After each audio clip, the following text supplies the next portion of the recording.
성경 시편 16편 찾겠습니다.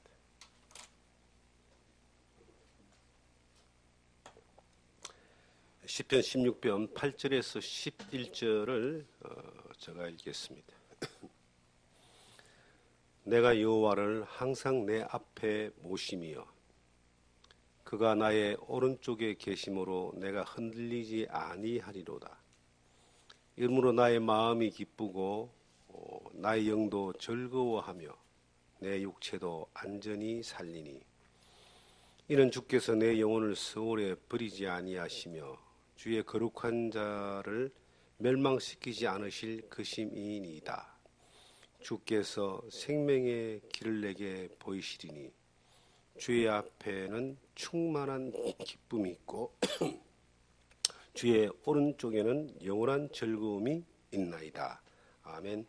생명의 길과 충만한 기쁨이라는 제목으로 시편 18편 8절에서 11절의 말씀을 통하여 하나님 우리에게 주신 은혜를 나누기를 원합니다. 16편이에요. 죄송합니다.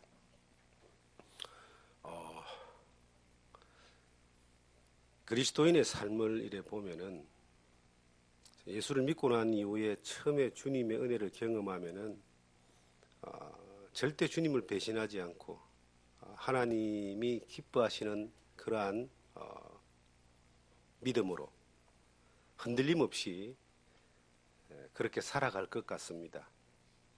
그런데 이래 사다 보다 보면은 세상에 시달리고 여러 가지 유혹과 욕심에 넘어지고 또 신앙생활하는 가운데 시험 들고 상처받고 이런 과정들이 경험되어지면서 주님을 향해서 나아가는 믿음마저도 흔들리고 주저앉고 넘어지는 그러한 경우들이 참 많습니다. 상당히 많습니다.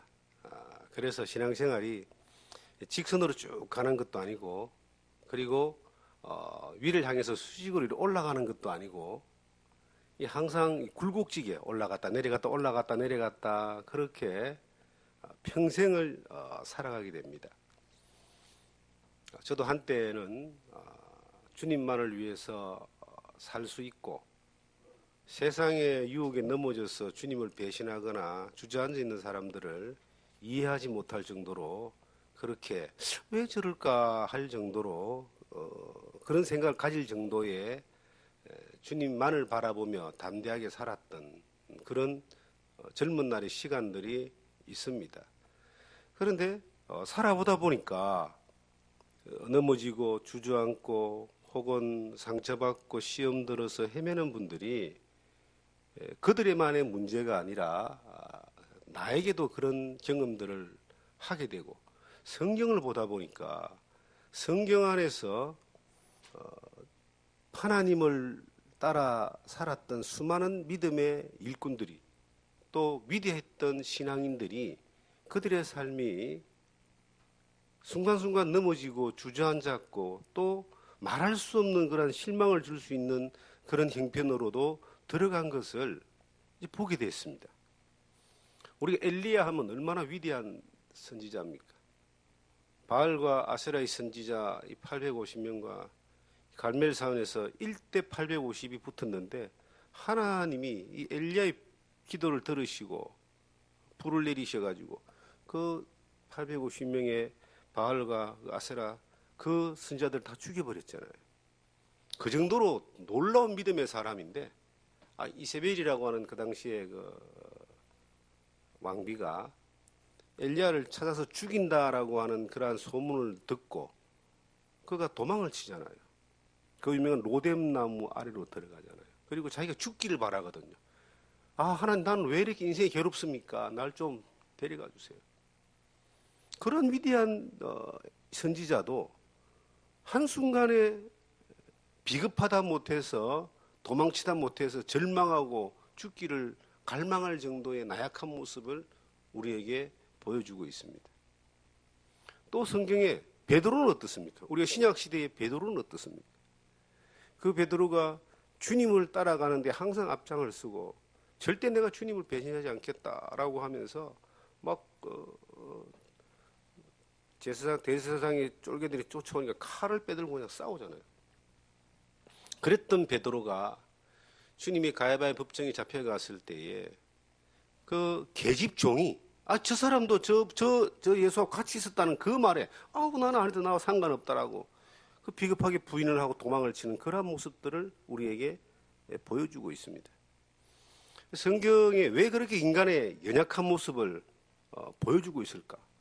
우리가 이 시편을 썼던 다윗은 어떨까요? 우리는 다윗의 위대한 이 시를 보면은요, 막 감동이 옵니다. 그런데 시편을 자세히 보면요, 이 다윗이 굉장히 실패했던 많은 부분들을 이야기합니다. 주여, 하나님 나를 어찌하여 버리시나이까? 자기를 버린다는 이야기를 계속 이 시편에 많이 그렇게 나와요.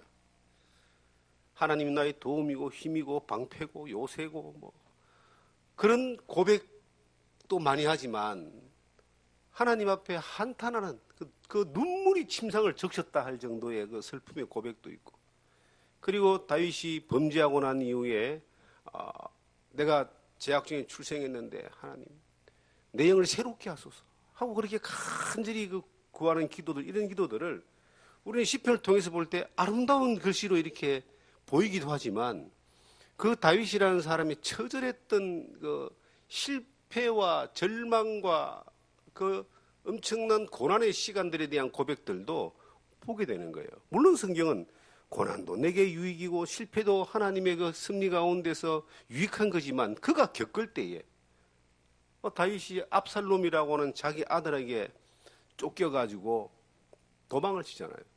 그 위대한 다윗의 왕국, 그 나라가 자기 아들에 의해서 망할 지경까지 이제 가는 거예요.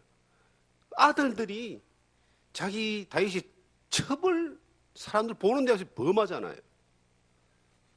배신을 당하고 쫓겨 죽을 것 같고, 이런 일들을 이렇게 쭉 보면서 위대한 이 신앙의 선배들도 굴곡진 그러한 삶을 이렇게 살고 있는데, 우리 하물며 범인인 저와 또 많은 일반적인 그리스도인들은 살아가는 삶 가운데 얼마나 이 그래프가, 이 굴곡진 그래프가 이 크게 그려지는 것이 아니라 얼마나 자주 세세하게 순간순간 이렇게 그려지면서 가겠는가 하는 생각을 하게 되는 겁니다.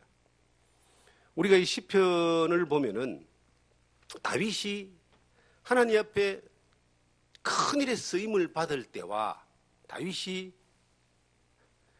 어려움을 당하고 힘겨움을 당하고 절망하고 주저앉고 한탄할 때와의 그 차이가 저는 이렇게 나는 것 같아요. 다윗이 하나님 앞에서 쓰임을 받을 때의 그 정말 신앙의 위대한 그 용사 같은 삶의 모습을 볼 때는 이 다윗이 오늘 고백처럼 하나님이 뭐라고 기록되어 있습니까?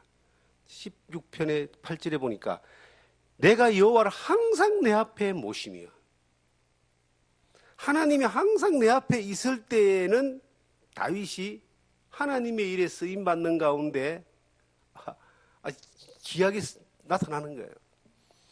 그런데 어느 날 다윗이 하나님이 그 앞에 있다는 것이 느껴지지 않을 때, 그때는 다윗은 항상 실패를 하는 거예요.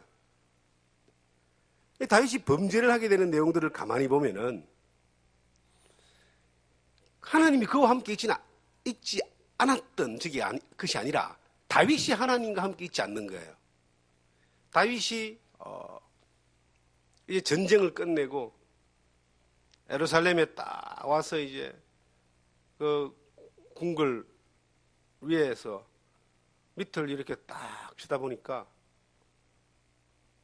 밤에 아름다운 여인이 아랫집 동네 저 동네에서 목욕을 하는 게 보이는 거예요.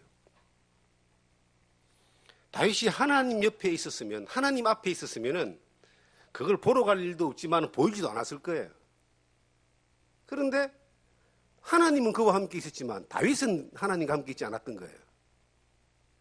다윗의 마음은 이미 이제 더 편안하고 안전하고 전쟁도 없고 나를 대적할 사람도 없고 내가 이제 모든 걸 다 이뤄놨기 때문에 이미 다윗은 하나님을 더 이상 의지하고 바라고 간절했던 그럴 이유가 없는 거예요. 편안하게 궁궐을 다니면서 내가 세운 이 왕국이 이 정도다라고 흡족해 하면서 그렇게 이제 있을 때에 그 눈에 바세바가 보인 거예요. 바세바가 보이고 난 이후에 이제 바세바를 범하게 되고 그로 인하여 아이를 잉태하게 되고 그의 남편 우리아에게 들킬까 싶어서 데려다가 우리아도 죽여버리고 계속 이어지는 그 범죄 가운데서 그가 하나님 앞에 있었다면 그 범죄를 스톱할 수 있었어요. 근데 하나님 앞에 있지 않았던 거예요. 그러니까 자기 생각으로 자기 방법으로 이것을 무마시키고 해결하고 그리고 자기의 능력으로 이것을 헤쳐나가려고 하다 보니까 이게 범죄가 범죄를 낳고 범죄가 범죄를 낳아가지고 결국은 우리아도 죽고 그 잉태된 자식도 죽고 다윗이 그 나단이라는 선지자에게 하나님이 나단을 보내셔가지고 그로 하여금 그 죄를 정면으로 딱 이야기할 때 그때 비로소 하나님 앞에 무릎을 꿇고 회개하면서 하나님 내 안에 정한 이 영을 허락하여 주옵소서. 자원하는 심령을 주소서 하는 그런 고백이 나오는 겁니다. 우리가 예수를 믿는 사람들 가운데서 하나님이 늘 우리와 함께 하시죠.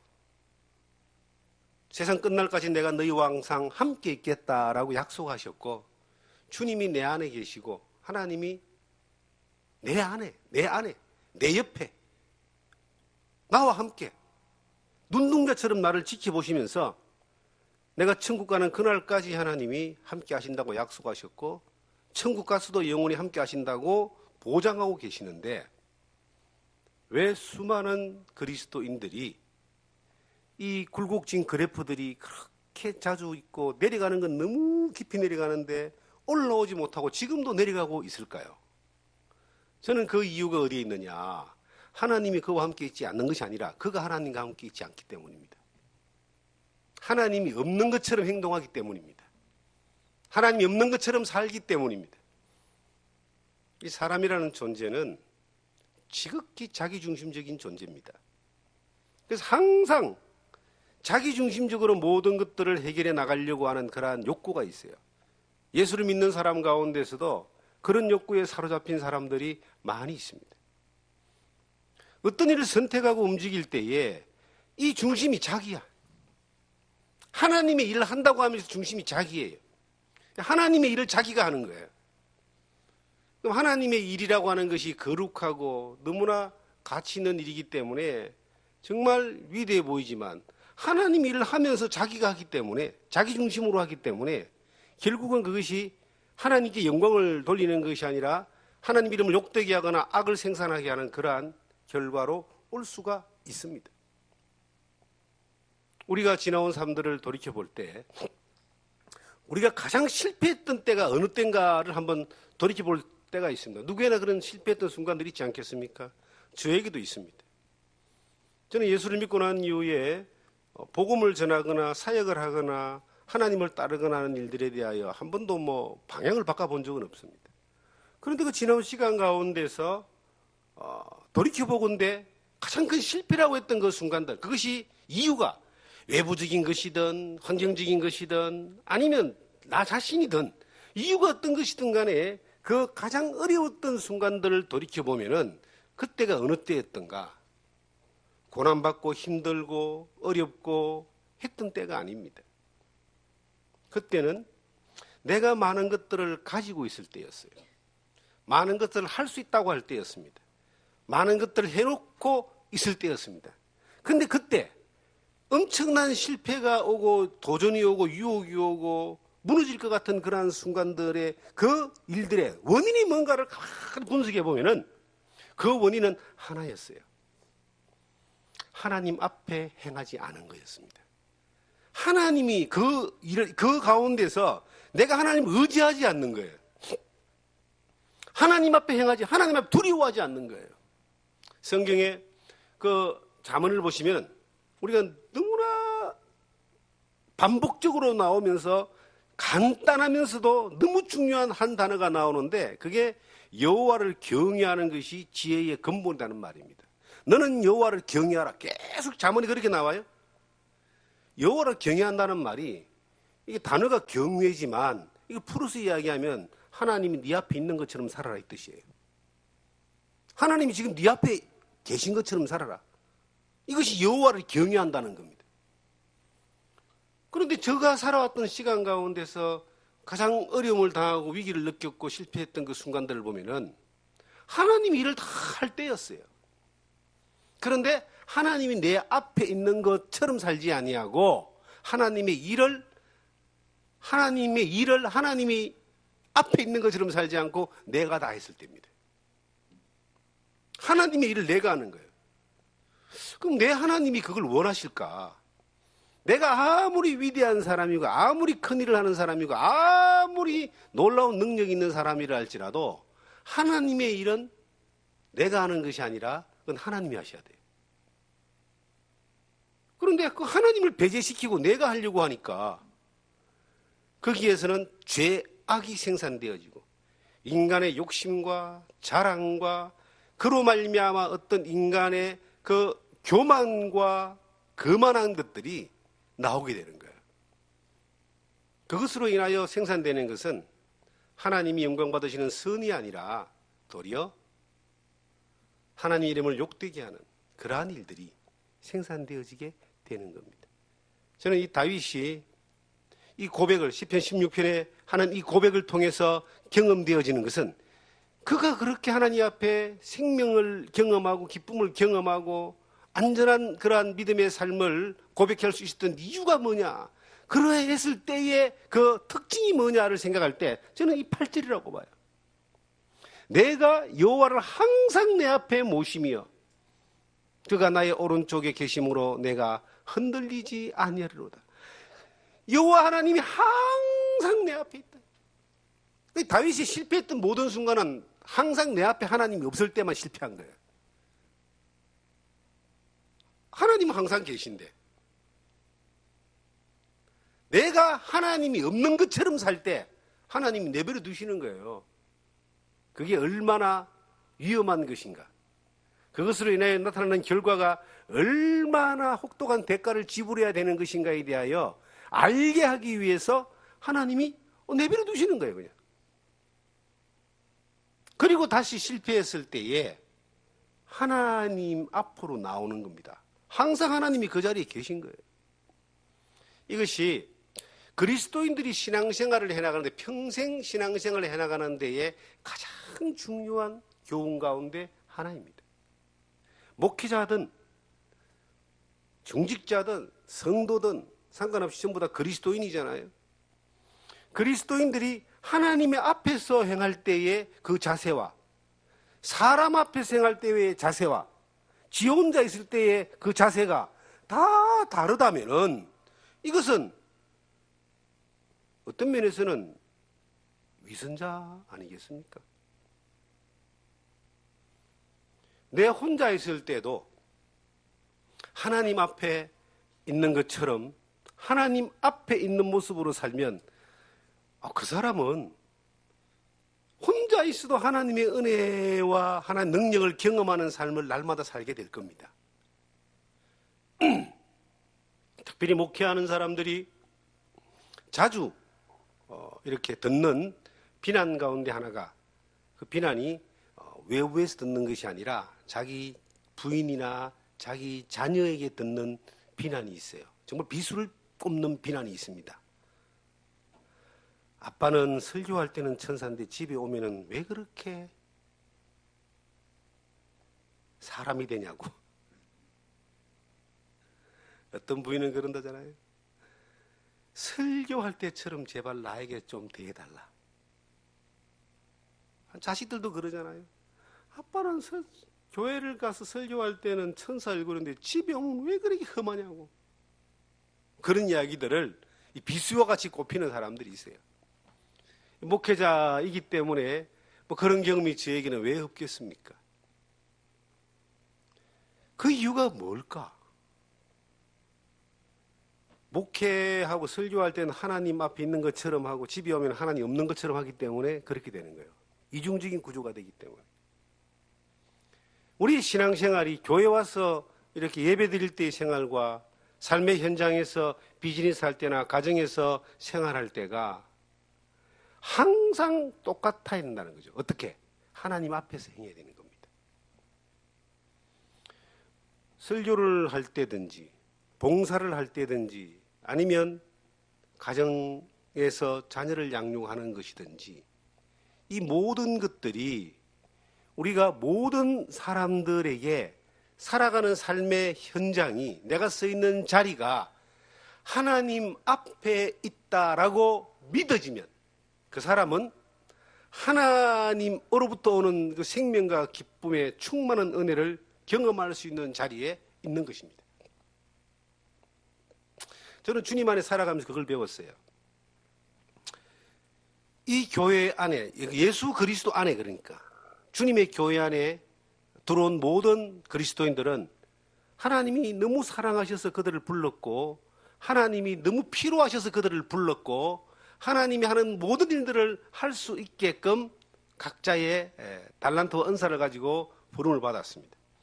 그런데 그들이 하나님이 필요해서 불렀던 그 자리에 하는 일이 뭐냐는 겁니다. 저는 어떤 일의 종류가 아니라 일의 자세라고 봐요. 부르신 그 하나님 앞에 늘 있으면 내가 살아가는 삶의 이 현장에서 나타나는 그 일들, 내가 대하는 태도가 분명히 달라진다는 겁니다. 자녀를 키우는 부모가 자녀를 양육할 때 하나님 앞에서 하나님이 기뻐하는 것을 이해하고 그것을 따라 양육을 하면 그것은 사역이 되고 하나님이 맡기신 일에 충성하는 일이 되는 겁니다. 직장 생활하는 사람이 직장 생활을 하는 가운데 하나님이 나에게 이 직장을 있게 하시고 이 일에 맡기셔서 이 일에 죽게 하듯 주님 앞에서 하듯 하나님 앞에서 한다면은 그것이 저는 사역이고 하나님 맡기신 일을 하는 것이다. 그러면 그 일을 통해서 기쁨도 있고 이 성경에 나와 있는 것처럼 11절에 주께서 생명의 길을 내게 보이시리니 주의 앞에서 충만한 기쁨이 있고 주의 오른쪽에는 영원한 즐거움이 있다. 생명과 기쁨과 즐거움을 그 자리에서 경험할 수 있다라고 하는 겁니다. 목회자만 하나님의 일을 하는 게 아니에요. 엄밀하게 따지면 목회자도 하나님이 부르셔서 그 일을 할 수 있도록 세우는 포지션에 불과한 겁니다. 그 일을 할 때에 하나님 앞에서 하나님이 그릇이 적은 사람한테는 적은 그릇을 맡겨주시고 적은 일을 맡겨주시는 거예요. 저 같은 사람은 그릇이 적기 때문에 적은 일을 맡겨주셨습니다. 그릇이 큰 사람은 큰 일을 맡겨주십니다. 더 놀라운 일을 하는 사람은 더 많은 일을 맡겨주시겠죠. 중요한 건 맡겨줬는데 그가 하나님 앞에서 이 다윗이 하나님 앞에서 있을 때에 생명과 즐거움과 기쁨이 충만한 걸 경험했던 것처럼 그건 뭔가 위대한 일을 이루어서가 아닙니다. 위대한 일 위에 있는 전능하신 하나님 앞에서 그 일들을 행할 때에 하나님 앞에서 그냥 아무 일도 안 한다 할지라도 하나님 앞에 있을 때에 그 즐거움과 기쁨과 충만함이 오는 것입니다. 저는 이걸 주님 안에서 배웠어요. 모든 일을 죽게 하듯 하라. 그런 말씀이 성경에 있죠. 에베소서 3장을 보시면 이런 말씀이 있습니다. 에베소서 3장을 한번 찾겠습니다. 에베소서 3장을 보시면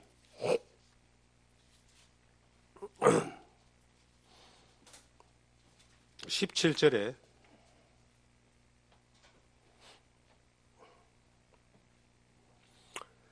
제가 읽겠습니다. 믿음으로 말미암아 그리스도께서 너희 마음에 계시게 하옵시고 너희가 그 사랑 가운데서 뿌리가 박히고 터가 굳어졌어. 여기 보니까 믿음으로 말미암아 그리스도께서 너희 마음에 계시게 하옵시고 이 말씀은 우리가 믿음으로 말미암아 항상 하나님 앞에 머물게 하옵시며, 믿음으로 말미암아 예수 그리스도 앞에 내가 항상 서 있게 하옵시며, 이런 의미로 받아들이시면 됩니다. 신앙생활을 해나가면서 모든 환경 가운데, 가정에 서든 직장에 서든 아니면 교회에 서든 모든 환경 가운데서 내가 주님이 내 앞에 계신다, 하나님이 내 앞에 계신다 하는 믿음이 있는 사람들은 그 환경이 어땠든 간에 그 환경 가운데서 주님으로부터는 기쁨과 즐거움과 생명의 그 역사의 충만함을 날마다 누리며 살게 됩니다. 그런데 내가 많은 일을 할 수 있는 사람이고 하고 있는 사람이고 했던 사람이라 할지라도 주님이 내 앞에 있다라고 하는, 하나님이 내 앞에 계신다라고 하는 이 믿음이 내 안에 없다면은 나는 그냥 하나님 믿는 나 중심적인 사람이 되는 겁니다. 하나님을 믿었던 사람이고 믿는다는 사람이지만 하나님이 지금 살아계시고 내 앞에 계신 것에 대해서는 못 느끼는 거예요. 그것이 못 느끼고 그러한 믿음이 없기 때문에 내 마음대로 하는 겁니다. 내 기술대로, 내 방법대로, 내 지식대로, 내 경험대로, 내 생각대로, 내 능력대로, 내 마음대로 하는 겁니다. 그러면 내 마음대로 해도 어떤 결과를 만들어낼 수 있잖아요. 사람들이 야, 우리가 우리의 이름을 내기 위해서 우리가 높은 탑을 쌓자 그래서 바벨탑을 쌓기 시작합니다. 사람들이 쌓았는데 정말 높은 탑을 쌓았어요. 그런데 그 사람들이 수고하고 노력하고 애쓰고 힘쓰고 해서 높은 탑을 쌓았는데 그게 도대체 뭐냐는 겁니다. 사람들이 보기에는 야, 우리가 우리의 이름도 내고 저 다시 비가 내려서 홍수가 내릴 때 우리가 좀 멸망하지 않고 살자고 그 만들어 놓은 바벨탑을 하나님이 보시고 악하게 보신 거예요. 그래서 은을 혼잡하게 하셔가지고 흩어버린 것이 그 유명한 바벨탑이잖아요. 우리에게 우리가 만들어서 쌓아놓는 것들이 바벨탑과 같이 많은 것들을 쌓으려고 하는 마음이 있어요. 우리가 우리의 이름을 내자. 우리가 우리 힘으로 우리 살 방법을 찾고 우리 살 도리를 찾고 우리가 뭔가를 만들어보고 우리가 이름도 내보고 만들어 놔봐요. 그런데 하나님 앞에 행하지 않는, 하나님이 기뻐하지 않는 것들을 만들어 놓으면 하나님이 정말 하나님이 간섭하는 사람 같으면요, 이거 봐라 하고 흩어버려요. 그런데 아무것도 하지 않는다 할지라도, 쌓을 수 있는 것이 아무것도 하지 않는다 할지라도 하나님이 그에게 나와서 하나님이 그에게 말씀하시는 것을 하나님 앞에 행하는 사람은 결과가 정 달라집니다. 성경에 창세기 6장부터 보면은 노아라고 하는 사람이 나오죠. 노아는 하나님께 은혜를 입은 자라고 성경에 기록되어 있어요.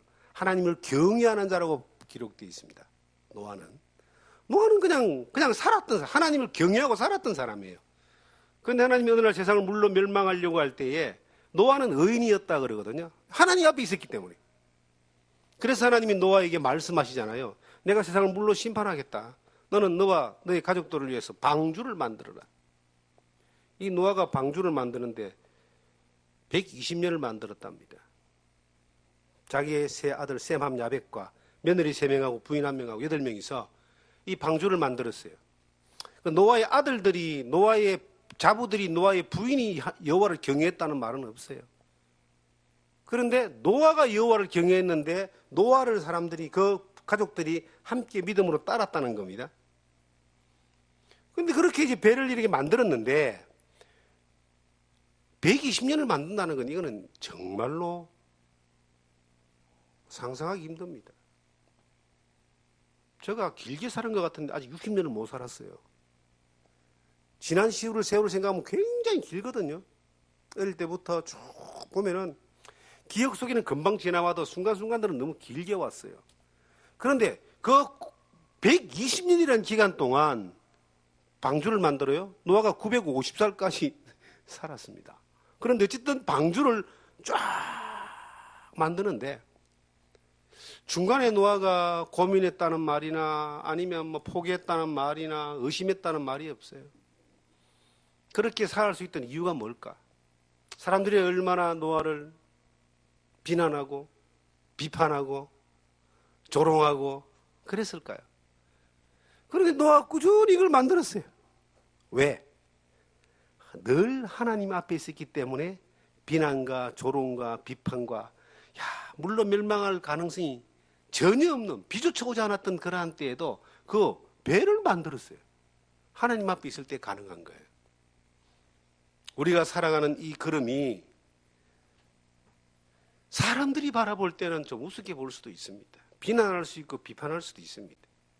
그런데 하나님 앞에서 행하는 것이라면은 이것은 하나님으로부터 오는 그 생명과 기쁨과 은혜 가운데 즐거움이 충만하게 늘 채워질 때에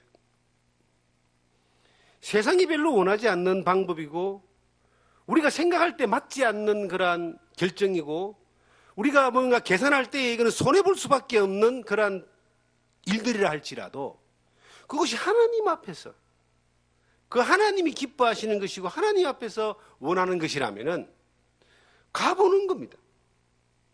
늘 하나님을 경외하는 가운데서 하나님이 오른편에 있다는 말씀을 성경에 하잖아요.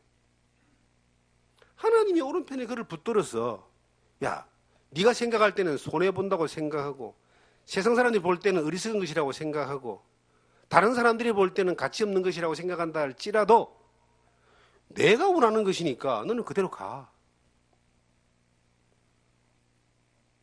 저는 인생을 바라볼 때에 바울 같은 사람은 정말 신앙 안에서 바라볼 때 가장 우리가 주님을 닮았던 믿음의 선진이지만 그는 태생부터가 귀족 가문에 태어났고 그 유대교 가운데서 최고의 엘리트인 것뿐만 아니라 로마의 시민권도 가지고 있을 정도의 그 명예와 권력을 가졌던 사람이지만 어느 날 다메섹에서 예수 그리스도를 만나고 난 이후에 그 모든 것들을 배설물로 여겼다라고 그렇게 빌립보서에 표현하고 있습니다.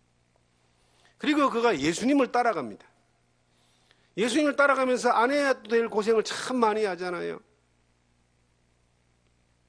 얻어맞고 터지고 굶주리고 배신당하고 감옥에 갇히고 결국은 죄수가 되어가지고 재판받고 순교했습니다. 세상적인 가치를 바라볼 때에는 정말 이것은 실패한 거죠. 그런데 하나님 편에서 바라볼 때 믿음으로 그리스도가 그 마음에 있고 그가 늘 믿음으로 하나님 앞에서 그 하나님이 지시하고 원하시는 것들을 통해서 살아왔기 때문에 바울 사도는 그 걸음을 생명의 말씀을 밝혀 살았다라는 그런 고백을 합니다. 생명의 말씀을 밝혀 나의 다름질도 헛되지 않고 수고도 헛되지 아니하려면 나의 생명을 조금도 귀한 것을 여기지 아니했다. 우리에게 하나님 우리를 부르셨잖아요. 부르신 그 하나님이 우리에게 원하시는 것이 뭘까요? 위대하고 크고 놀라운 일을 하라고 우리를 부르신 것이 아니라 하나님이 예비하신 천국에 가라고 부르신 거예요. 이 땅에 살면서 하나님이 주시는 은혜 가운데 기쁨과 즐거운 삶을 좀 살아보라고 부르신 겁니다. 하나님이 일을 좀 해라라고 부른 게 아니라 하나님이 너희를 위해서 일해주는 걸 좀 누리라라고 부르신 거예요. 그럼 우리는 어떤 자세로 살면 되는 거예요? 하나님 앞에 있으면 됩니다. 물론 이 세상에는 마귀도 있기 때문에 사탄 마귀도 있기 때문에 이게 원수잖아요. 끊임없이 우리를 공격하고 우리 연약한 부분들을 계속 파고들어가지고 우리를 힘들게 하는 게 마귀입니다. 근데 그 마귀가 그렇게 우리를 힘들게 하고 고난을 주고 우리를 넘어뜨리려고 해도 정말 다행스러운 것은 하나님 앞에만 있으면 됩니다. 하나님이 마귀를 이겨주셨고 예수님이 마귀를 박살냈고 우리가 그 주님의 그늘 안에 있으면 그것 또한 하나님이 지켜주신다는 거죠. 제가 주님 안에서 지금도 젊었지만 더 젊었을 때에 위대한 일을 하고 싶었습니다. 큰 일을 하고 싶었습니다. 그리고 또 할 수 있을 것 같았습니다. 그런데 가만히 보니까 열심히 그렇게 또 해봤던 시간들도 있습니다. 그런데 가만히 보니까 그 위대한 일과 큰 일과 놀라운 일들이 이게 누구를 위한 것인가를 가만히 따져보니까 전부 다 내 욕심이었어요. 하나님의 일을 하는 것에 대한 더 크고 놀랍고 위대한 일을 하고 싶다는 것이, 그것이 나의 이름을 내고 나의 성공을 위한 것이지 이게 하나님의 뜻이 아닐 수도 있다라고 하는 것에 깜짝 놀랐습니다. 하나님이 일하시는 것은 하나님이 영광 받기를 원하시는 거예요. 우리는 그저 하나님으로 말미암아 오는 그 은혜 가운데 즐거움과 그 기쁨을 누리며 살면 그것이 정말 그것만으로 만족하고 감사한 거죠. 하나님이 우리 가운데 살아 계시다고 우리는 믿습니다. 저는 그걸 믿습니다. 천지 모든 만물을 지으신 하나님뿐만 아니라 지금도 그 하나님이 살아 계십니다. 히브리서 11장 6절의 말씀을 너무나 귀하게 새기며 삽니다. 하나님께 나아가는 자는 반드시 그가 계신 것과 그가 자기를 찾는 자들에게 상 주시심을 믿어야 할지니라. 반드시 그가 계신 것. 어제만 계신 것이 아니라, 창조할 때만 계신 것이 아니라 지금도 내 앞에 계신 거예요.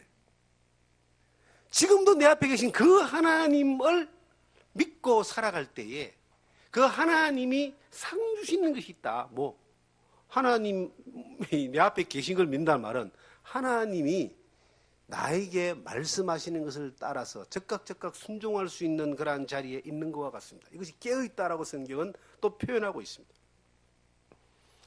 하나님이 우리에게 상을 주려고 딱 상을 가지고 있어요. 그 상은 이 세상의 상하고는 비교가 안 되는 겁니다. 이 세상의 상도 받으면 기분이 좋잖아요.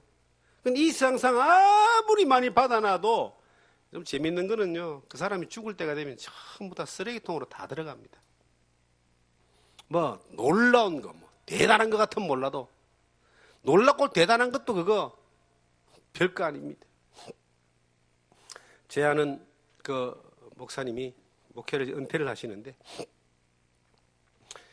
이제 은퇴하시는데 고민이 뭐냐면은 은퇴를 하셔가지고 이제 집에 이사를 가야 되는데, 이 고민이 책은 뭐 필요한 사람 가져가라 하니까 후배들이 와서 또 뭐 이래 챙겨가고 가져가고 그래요.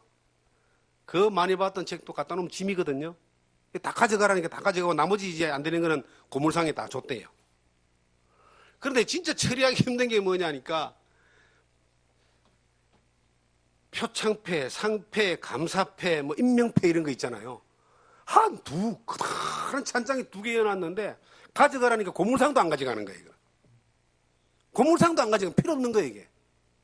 그래서 쓰레기 종량제 봉투에 넣어가지고 바깥에 갖다 버렸답니다.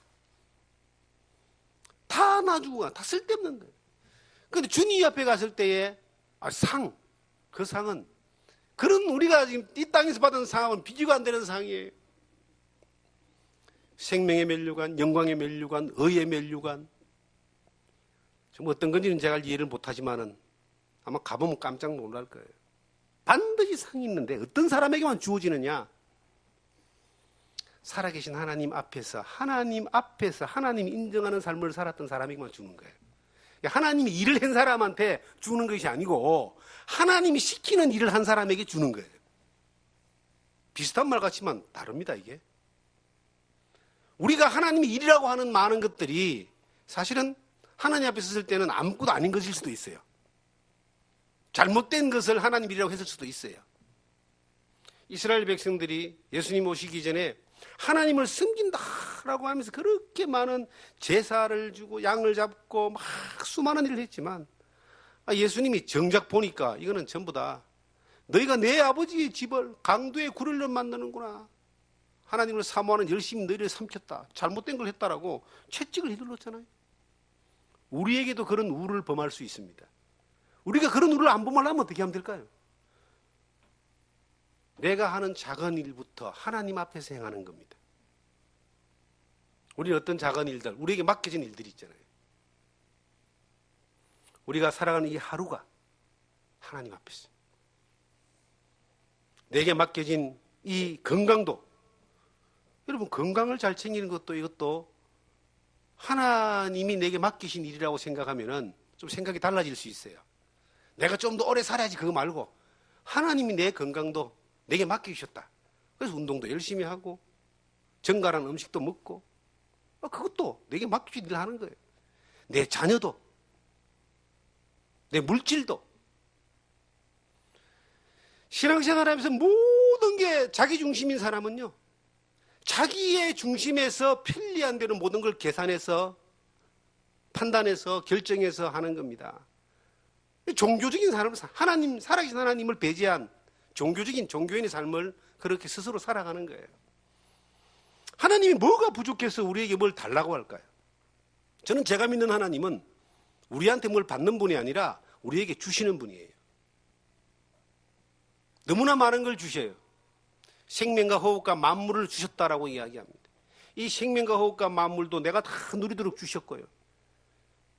지금 내가 누리는 모든 것들을 하나님이 다 주신 것이고, 정말 놀라운 것은 영생을 주셔가지고 영원한 생명에 대해서 소망 가운데 이렇게 살아갈 수 있다는 게 얼마나 감사한지 모릅니다. 그런데 내게 다 주신 하나님이 네가 정말 내가 네한테 다 준 걸 네가 인정하고 사느냐 살지 않느냐를 하나님 자꾸 물어보시는 거예요. 저는 제 아들 딸한테요, 어릴 때부터 그 부모들이 잘하는 게 있잖아요. 아빠는 너를 사랑하는데 넌 나를 사랑하니? 전 제 아들 딸한테 사랑한다는 말을 많이 했습니다. 지금도 마찬가지예요. 사랑한다. 참, 내가 너를 많이 사랑하는데 너도 나를 사랑하니? 그럼 애들이 그 말을 듣기 싫어해. 아니, 또 그런다고. 그런데 우리 하나님이 우리에게 자꾸 물어보고 싶은 거예요. 정말 우리를 너무 사랑하시거든. 생명을 바쳐 피 흘려 죽어주기까지 우리를 사랑하셨거든요. 근데 그 하나님 우리에게 물어보는 거야. 야, 니도 나를 사랑하니? 내가 이 모든 걸 다 줬는데 너 정말 나를 사랑하니? 우리 아이한테 어릴 때 이따만한 그 좋아하는 그 아이스크림을 큰 걸 하나 사줬습니다. 그러니까 뭐 좋다고 먹는 거야. 아빠 한 입만 줘. 싫어! 그 큰 아이스크림 한 동을 줬는데 한 입을 안 주고 싶어하는 그 욕심이 그 어린 아이에게만 있는 것이 아니라 나에게도 있지 않느냐는 거죠. 하나님이 너무 많은 걸 주셨어요. 물어보는 거예요, 하나님이. 니도 나를 사랑하냐? 네 삶 가운데서 이게 네 게 아니고 다 내가 준 건데 너는 왜 너 거라고 생각하니? 이걸 물어보지 않겠어요? 우리가 늘 하나님 앞에 의식적으로 깨어 있으면 내가 누리는 모든 것들이 하나님이 주신 것이고 이건 또 하나님의 것이다라고 하는 그러한 자연스러운 고백적인 삶이 나오게 되어 있습니다. 그런데 그것이 아니라 이것이 내 것이라고 생각하니까 아깝기도 하고 인색하기도 하고 움켜쥐고 싶기도 하고 숨기고 싶기도 하고 그런 마음들이 생기는 거예요. 우리의 일생 가운데서 하나님은 우리에게 정말 많은 걸 주셨어요. 모든 걸 다 주셨다라고 해도 맞는 말입니다. 모든 게 주님께로 온 거거든요. 그런데 우리에게 맡겨진 사역과 사명도 이게 주님이 맡겨주신 것이고 주시는 것이 아니냐. 이 목회도 저는 마찬가지라고 봅니다. 하나님이 아무 일도 시키지 않아요. 목회자에게. 그 하나님이 아무 일도 안 시키면 목회자는 어떻게 하면 되겠습니까? 안 하면 됩니다. 가만히 있으면 됩니다. 그런데 그 하나님 뭔가를 시켜요. 하나님 앞에 있으면 뭘 시키는지가 보여요, 이게. 깨어있으면. 그러면 그걸 그대로 순종하면 됩니다. 항상 주님이 우리에게 말합니다. 주님이 우리에게 말합니다. 내가 주인이고 너는 종이다. 맞습니까? 주님이 우리에게 말하는 거예요. 우리가 주님이라고 계속 부르잖아요. 그래, 내가 주인이고 너는 종이니까 내가 시키는 대로 좀 해라. 근데 그 시키는 것이 이 성경 안에 기록되어 있습니다. 말씀을 많이 묵상하고 말씀을 많이 읽고 말씀을 사모하는 사람들은 더 많이 깨어있고 주님이 내 앞에 있는 것처럼 들려오는 것이 가까워져 있습니다. 말씀을 안 보고 말씀을 묵상하지 않고 늘 세상에 쓸데없는 것만 보고 듣고 하면요, 계속 그걸 묵상하는 거예요. 요즘 아이들을 만나면은 하는 이야기가 아이돌 이야기입니다. 연예인들 이야기입니다. 그러면 아이들은 뭐 그렇다 치더라도 다방이 아니고 저 커피숍 이런 데 가서 막 앉아 있으면 막 이야기들이 막 들려오잖아요. 그 들려오는 그 아주머니들 이야기들은 또 드라마 뉴스 이야기를 그렇게, 드라마 그 내용들을 이야기를 그렇게 많이 합니다. 연예인 이야기를 그렇게 많이 해요. 그러니까 어른들 이렇게 만나서 이렇게 이야기하는데 보면 정치 이야기, 뉴스 이야기 많이 합니다. 그래서 다 묵상하는 게 전부 다 TV에서 나오고 세상에서 나오는 그런 것들만 계속 보니까 그것만 묵상하는 거예요. 그것만 나오는 거예요. 그리스도인들도 그래야 될까요? 그리스도인들은 성경을 많이 묵상하고 하나님 말씀을 많이 사모하면은 그 그리스도인들을 만나면 말씀 이야기가 나오고 하나님의 역사, 은혜에 대한 이야기가 나오고 그렇게 되는 겁니다. 제가 주님 앞에 배운 것이 뭐냐면은 하나님이 살아 계시기 때문에, 하나님이 자기 일을 하시기 때문에 하나님의 종으로 하나님 앞에 서 있기만 하면은 하나님이 필요할 때에 하나님이 지시하셔서 일하게 하신다. 저는 이걸 배웠어요. 배운 대로 살고 싶어요. 아무것도 안 시키시면 아무것도 안 하고 가만히 있으면 그게 하나님의 일이에요. 하나님의 일이 하나님이 하시는 거예요. 정말 하나님의 소원은 영혼을 살리는 겁니다. 하나님의 소원은 하나님이 하신 가장 위대한 일, 이 세상을 사랑하시고 죄인을 사랑하셔서 구원하시는 일, 그리고 하나님의 사람들이 믿음 안에서 은혜 가운데서 살아가고 자라가고 성장하여 하나님 영광 돌리는 삶을 사는 일인데, 교회가 그 일을 하기 위해서 여기 지금 있습니다. 그러면 천지를 지으신 하나님이 필요하시다면은 우리를 보내기도 하시고 또 사람을 보내기도 하시고 일을 시키기도 하시고 하기도 하신다는 거예요. 그게 하나님이 원하시는 일로 받아들여질 때는 여기서도 주어진 일을 할 수 있고 뭐 어디 가서도 할 수 있고 땅 끝까지 가서도 주님이 그렇게 원하신다면, 원하시는 일이라고 지시되면은 종이 네 알겠습니다 하고 그대로 하면 되는 거예요. 중요한 건 뭐냐면 일을 하고 안 하고가 아니라 하나님 앞에 있는 겁니다. 그 하나님이 내게 말씀하신 걸 듣는 거예요. 사무엘이 하나님 말씀하소서 종이 듣겠나이다 그렇게 했던 것처럼 우리가 하나님 말씀하세요 듣겠나이다 귀로만 듣는 것이 아니라 우리의 삶으로 하나님의 말씀을 따라 듣는 그런 모습으로 살기를 주님이 원하신다. 저는 이 다윗이 승리하고 하나님 앞에서 그 놀라운 능력들을 경험하고 찬양했던 그 모든 순간들이 이 다윗의 고백처럼 하나님이 내 앞에 계신다, 여호와를 경외하고 믿음으로 그리스도가 내 마음에 계시게 하옵시고 하는 그 믿음으로 그렇게 서 있을 때 하나님이 그를 하나님의 사람으로 영광을 위해서 쓰셨다는 거예요. 우리도 마찬가지입니다. 우리도 각자가 있는 그 자리에 있어요. 내가 한국에 있든지 미국에 있든지 일본에 있든지 하나님이 지금 내 앞에 계신 거예요. 멀리 가서, 구약시대는 예루살렘에 가서 하나님을 만난다 그랬어요. 예루살렘에. 지금은 그게 필요 없어요. 지금은 내 앞에 하나님이 계신 거예요.